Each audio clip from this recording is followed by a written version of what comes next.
Hello दोस्तों, my tutor में आपका स्वागत है। अपने पिछले वीडियो में हम लोगों ने पॉइंट, लाइन और प्लेन की बात की थी। तो ज्योमेट्री में हम लोग क्या करते हैं? शेप, साइज और स्पेस। तो ये जो हमारा स्पेस है, ठीक है, इसको समझने के लिए कि किसी भी कोई भी बॉडी जो है वो क्या कर रही है, वो हमारी जगह घेर रही है, ठीक है। तो पॉइंट की अगर हम बात करें तो पॉइंट का कोई डायमेंशन नहीं होता, ना इसकी लेंथ होती है ना ही इसकी ब्रेथ होती है। एक लाइन को डिफाइन करने के लिए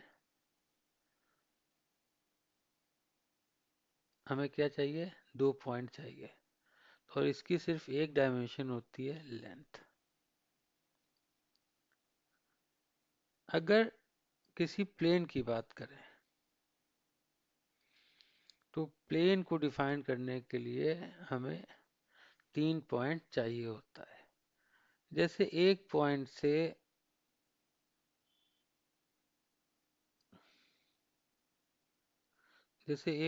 से इनफाइनाइट लाइंस पास कर सकती है, वैसे ही किसी दो पॉइंट से हमारे इनफाइनाइट प्लेन्स भी पास कर सकते हैं, ठीक है। तो इसको हम थोड़ा हमने बनाया है, हम उससे देखेंगे। तो ये हमारा प्लेन है, ठीक है। ये हमारा क्या है? एक प्लेन है।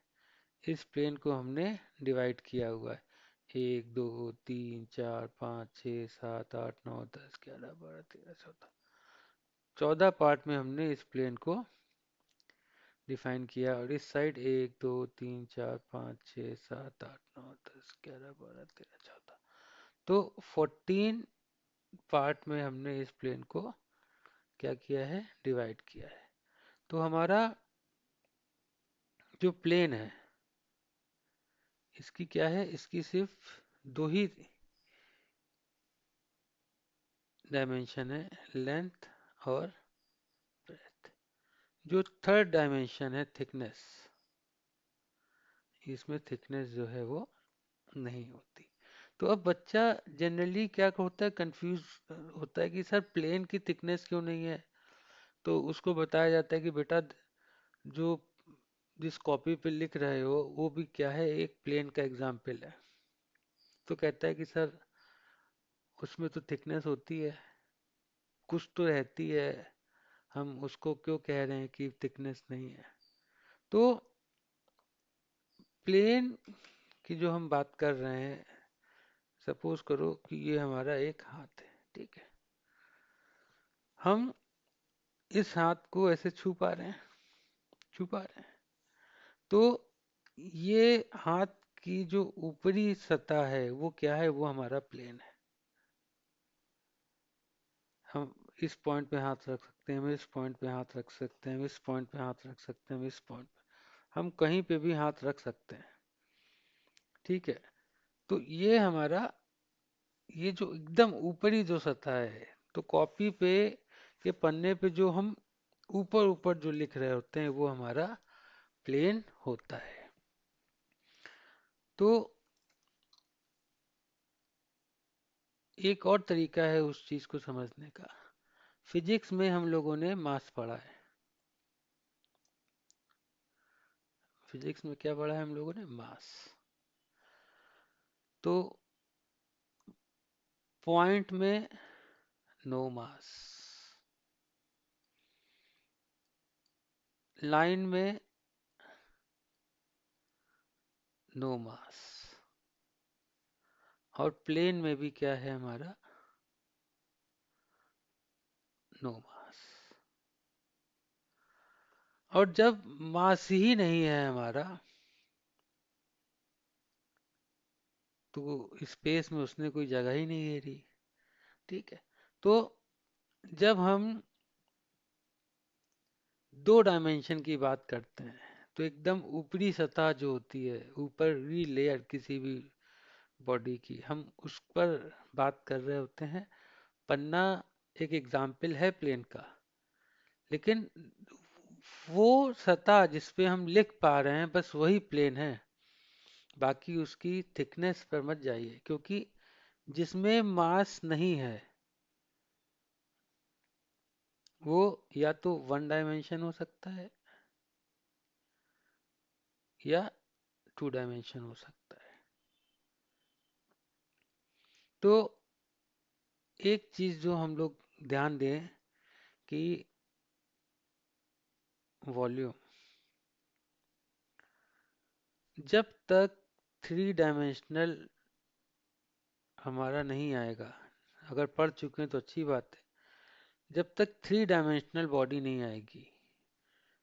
थ्री डायमेंशनल बॉडी क्या है? बॉल,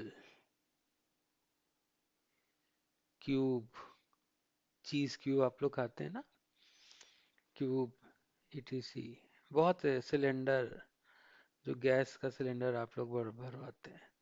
तो जब तक हमारी थ्री डायमेंशनल नहीं आता हम वॉल्यूम की बात नहीं करते। और वॉल्यूम किससे जुड़ा होता है? मास से। तो अगर किसी चीज में मास है तो उसमें वॉल्यूम होगा, और वो थ्री डायमेंशनल होगा। लेकिन पॉइंट में मास नहीं है, लाइन में मास नहीं है, और प्लेन में भी मास नहीं है। इसलिए मास, अगर मास होगा तो उसमें वॉल्यूम भी होगा। ठीक है, तो इस तरह आप लोग अब कंफ्यूज मत हो जाइएगा कि पॉइंट में, लाइन में और प्लेन में, प्लेन का तीसरा डायमेंशन जो है हमारा, क्यों जीरो होता है। तीसरा डायमेंशनल आ गया तो मास आ गया, और जब मास आ गया हमारा वॉल्यूम आ गया। तो यहाँ पर हमको सिर्फ जो है क्या करना है, हमें ड्राइंग बनानी है। तो इस ड्राइंग बनाने के लिए जो इस प्लेन का ऊपरी परत है हम उसी पे लिख पा रहे हैं, और हम उसी को प्लेन मान रहे हैं। ठीक है, तो अब हम लाइन पे आते हैं।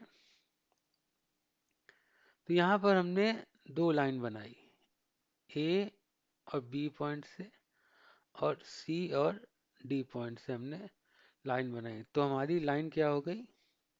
हमारी लाइन हो गई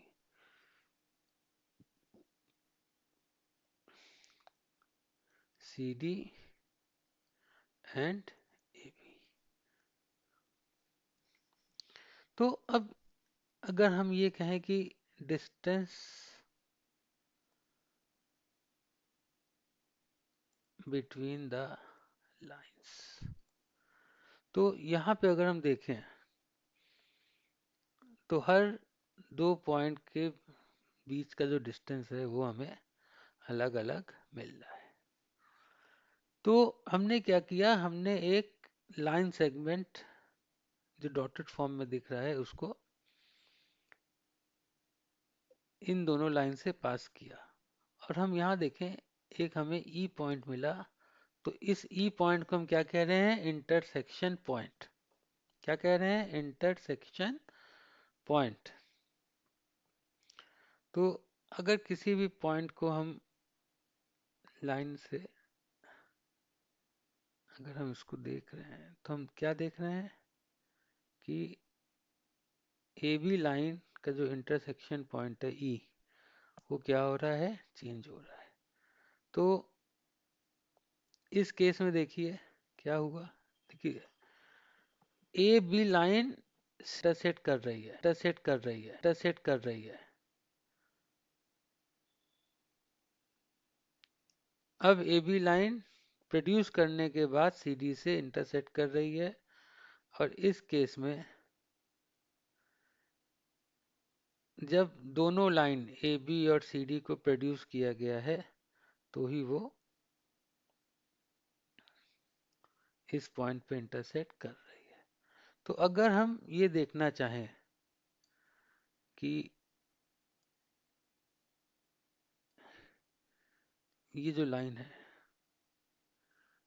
ये कब इंटरसेक्ट नहीं करेगी, अभी क्या किया हमने, दोनों लाइन को एकदम सीधा कर दिया। सी डी एकदम सीधी हो गई और ए बी भी एकदम सीधी हो गई। हल्का सा हम इसको नीचे कर रहे हैं, ठीक है। तो ए बी को हमने हल्का सा टिल्ट किया और सी डी को हमने रहने दिया। तो ये बी से देखिए हल्की सी टिल्ट हो रही है, तो कहीं ना कहीं ये जाकर मिलेगी।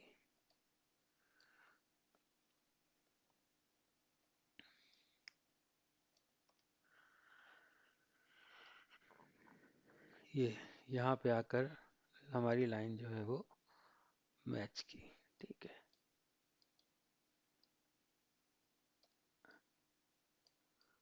तो अब अगर हम इसको फिर से वापस सीधा कर दें और थोड़ा सा इस तरफ टिल्ट करें, तो क्या हमारी लाइन मिलेगी?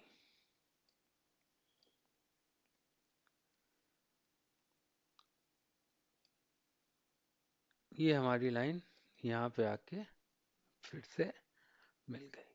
तो जब हम एकदम सीधी लाइन किए हुए थे तो लाइन हमारी क्या हो रहा था, चेक करें एकदम।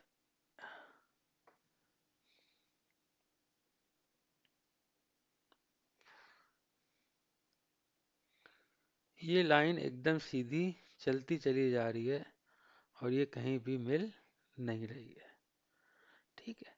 तो लाइन हमारी दो टाइप की होगी। अगर दो लाइन है तो हमारी, उसको हम अगर डिफाइन करना चाहें तो लाइन को हम लोग दो तरीके से डिफाइन कर सकते हैं। पहली टाइप की लाइन क्या है, इंटरसेक्टिंग लाइंस,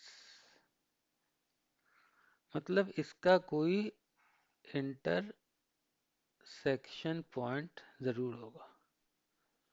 अगर थोड़ी सी भी टिल्टेड है तो उसका इंटरसेक्शन पॉइंट हमें मिलेगा। और इंटरसेक्टिंग लाइंस जो हैं, ये हमारी कौन सी लाइन हो गई, इंटरसेक्टिंग लाइंस हो गई, ठीक है। ई पॉइंट जो है ग्रीन कलर से, ये हमें बता रहा है कि जब हमने प्रोड्यूस किया तो ये एक्चुअल में इंटरसेक्ट हो रहा है, और ये जब प्रोड्यूस कर रहे हैं तो प्रोड्यूस लाइन जो है वो हमारा इंटरसेक्ट हो रहा है, ठीक है। तो इंटरसेक्टिंग लाइंस का डिस्टेंस ये हमेशा कितना आता है, 0। इंटरसेक्टिंग लाइंस कैसे भी हम बना दें, कैसे भी हम लाइन बना दें, ठीक है, इंटरसेक्टिंग लाइन, उसका डिस्टेंस हमेशा हम क्या मानेंगे, 0। क्यों 0 मानेंगे? क्योंकि चाहे वो अपन असली में खुद प्रोड्यूस, असली में एक्चुअल में मीट कर रही हो, या जब दोनों लाइन को हम प्रोड्यूस कर रहे हैं तब ये किसी आगे पॉइंट पे मीट कर रही हो, इसलिए इंटरसेक्टिंग लाइंस की डिस्टेंस हम क्या कहते हैं, वो 0 है। तो जब हमने लाइन को सीधा कर दिया,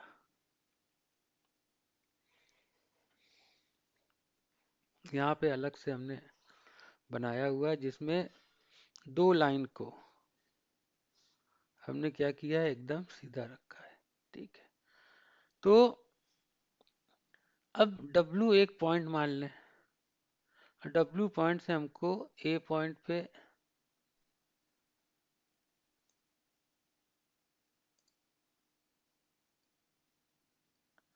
W से हमको A पॉइंट पे, V पॉइंट पे और Z पॉइंट पे जाना है। W से A, V और Z, ठीक है। तो हम ये देख रहे हैं कि इस पॉइंट को जैसे जैसे हम इधर की तरफ बढ़ा रहे हैं, तो इनिशियली इसकी डिस्टेंस कितनी थी, 3, ये 3 से ज़्यादा होता चला गया। इसी तरह जब हम इसको इस तरह से इधर की तरफ ले जा रहे हैं तो हमारा डिस्टेंस जो है बढ़ रहा है। तो इस पोजीशन पे जहाँ पे v पहले था वहाँ ही वहीं हमें p इज इक्वल टू 3 हमको मिल रहा है। 1 2 3 3 बॉक्स है तो 3 सेंटीमीटर हमको मिल रहा है। इसके अलावा हम इस v पॉइंट को कहीं भी ले जा रहे हैं तो हमको जो है p ग्रेटर देन 3 मिल रहा है, लेकिन WV जो लाइन हमारी है इसी में हमको p जो है 3 मिल रहा है। अब अगर हम एक कोई दूसरा लाइन बनाएं और इसका डिस्टेंस अगर हम मेजर करना चाहें तो इस f का भी डिस्टेंस जो है क्या है हमारा 3 है। तो यहाँ भी 3 था, ये भी 3 है और ये भी 3 है।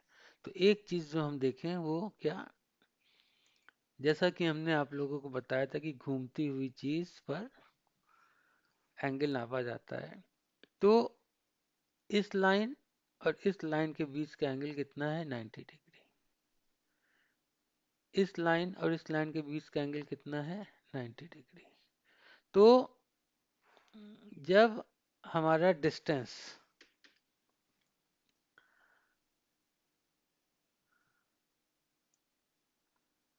जब हमारा हमारा डिस्टेंस जो है शॉर्टेस्ट होगा जब हम उसको 90 डिग्री के एंगल पर नापते हैं। तो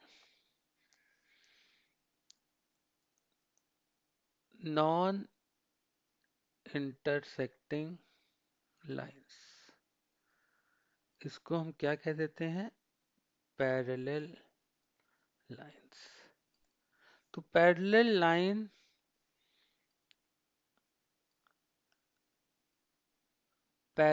लाइंस की जो डिस्टेंस है वो किसी भी पॉइंट का मतलब क्या हुआ कि हम हमेशा लाइन के परपेंडिकुलर ही नापेंगे तो वो हमें हमेशा सेम मिलती है।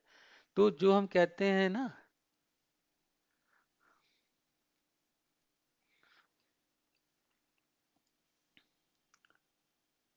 Distance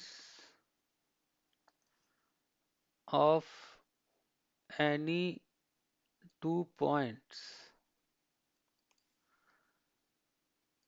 in a parallel lines are same. तो दो चीजें ध्यान देना है। तो जो डिस्टेंस है उसको हम कहते हैं शॉर्टेस्ट डिस्टेंस। तो अब यहाँ पे एक चीज जो हमको समझना है, तो हमने पॉइंट लिया, ये पॉइंट हमारा इस लाइन पे आया और इस पे हमने 3 4 पॉइंट लगा दिया।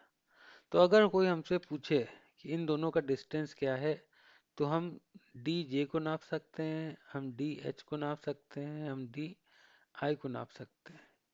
लेकिन एक्चुअल में जो शॉर्टेस्ट डिस्टेंस है वो जब एच हमारा एकदम डी के सामने आ जाएगा तब इसका शॉर्टेस्ट डिस्टेंस जैसे यहाँ मिल रहा है, यहाँ मिल रहा है, यहाँ मिल रहा है, वो हमको मिलेगा। तो दो पॉइंट के बीच की डिस्टेंस निकालनी है, शॉर्टेस्ट डिस्टेंस निकालनी है। तो पैरेलल लाइन के किसी भी दो पॉइंट पर जो शॉर्टेस्ट डिस्टेंस होता है वो हमेशा सेम होता है। ठीक है, शॉर्टेस्ट जैसे कि यहाँ पे हमने बताया था आप लोगों को, जब v को इधर स्लाइड कर रहे हैं तो भी डिस्टेंस बढ़ रही है, जब इस पॉइंट को इधर स्लाइड कर रहे हैं तो भी डिस्टेंस बढ़ रही है। तो शॉर्टेस्ट डिस्टेंस हमें यहीं पर मिल रही है। वही सेम शॉर्टेज डिस्टेंस यहाँ पे भी है, वही सेम शॉर्टेज डिस्टेंस यहाँ पे भी है। तो आज हमने लाइंस हमारी दो टाइप की होती है,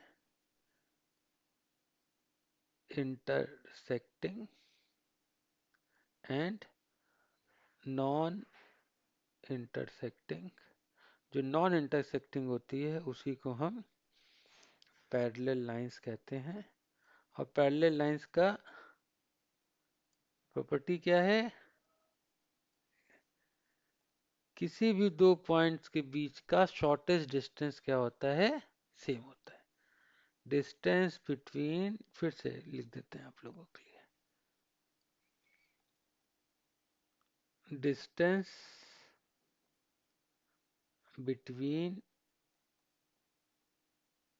any two points on the line is same. सही है ये? Distance between any two points on the line is same. सही है? नहीं, शॉर्टेस्ट।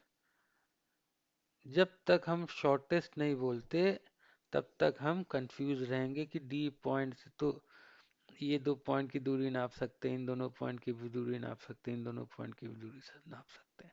तो शॉर्टेस्ट डिस्टेंस जब तक नहीं कहेंगे तब तक हमें कंफ्यूजन बना रहेगा। तो आज के लिए हम लोग इतना रखते हैं। नेक्स्ट में हम लोग एंगल्स, लाइन एंड एंगल्स के बाद हम लोग पैरेलल लाइंस का प्रॉपर्टीज वगैरह और डीपली देखेंगे। ठीक है? Thank you very much.